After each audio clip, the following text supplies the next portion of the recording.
નમસ્કાર દર્શક મિત્રો, પોલીસ ફોકસ ન્યૂઝ ચેનલમાં આપનું હાર્દિક સ્વાગત છે। હવે એક નજર આજના મુખ્ય સમાચાર પર। લીલી પરિક્રમા કરનાર યાત્રાળુઓની વહારે આવી 108 સેવા। એક દિવસમાં 123 લોકોના જીવ બચાવ્યા।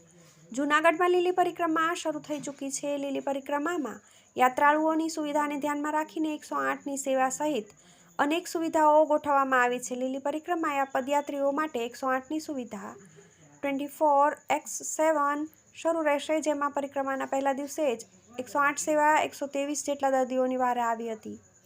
એક જ દિવસમાં 123 લોકોની કરી સારવાર। તેવામાં જૂનાગઢ જિલ્લાના કલેક્ટર માર્ગદર્શન હેઠળ લીલી પરિક્રમાના 36 કિલોમીટર માર્ગમાં યાત્રાળુના આરોગ્યને ધ્યાનમાં રાખીને 10 જેટલા હંગામી દવાખાના ઊભા કરાયા, સાથે 16 એમ્બ્યુલન્સ પણ ખડે પગે રાખવામાં આવી છે, જેમાં એક જ દિવસમાં 108 દ્વારા 123 દર્દીઓની સ્થળ પર જ સારવાર કરી યોગ્ય હોસ્પિટલમાં ખસેડવામાં આવ્યા હતા।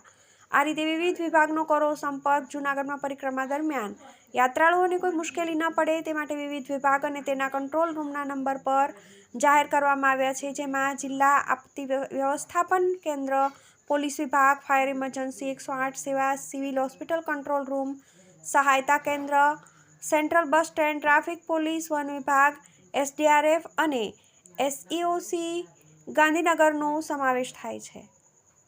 108એ ભજવી મહત્વની ભૂમિકા। મળતી માહિતી મુજબ ભવનાથ પોલીસ સ્ટેશન, મેંદપરા બિલખારામનાથ મંદિર, ભવનાથ એન્ટ્રી ગેટ, કાળવા ચોક તરફ, Bhavnath parking, railway station, Girnar પર્વત પાસે, વંથલી બાયપાસ હાઈવે રોડ પર આ સેવા સ્થળાંતરિત કરી અને ટીમને સ્ટેન્ડ બાય રાખવામાં આવી છે। આ સિવાય પરિક્રમાને લગતા લગભગ 37 જેટલા પરિક્રમા રૂટ પર સ્થળાંતર કરવામાં 108એ મહત્વની ભૂમિકા ભજવી હતી।